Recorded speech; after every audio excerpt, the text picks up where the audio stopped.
Cricket में record तो बहुत बने हैं और कई रिकॉर्ड अपने सुने होंगे, मगर दोस्तों मैं आज आपको 4 रिकॉर्ड के बारे में बताऊंगा। उनमें से आपको बताना है कि कौन सा रिकॉर्ड है जो कभी नहीं टूटेगा।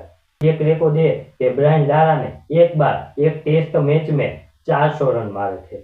ये तो मुश्किल है क्योंकि इतनी बार क्रीज पर खड़े रहना बहुत ही मुश्किल है। दूसरा रिकॉर्ड है सुनील नारायण ने एक सुपर ओवर में मैदान ओवर डाली।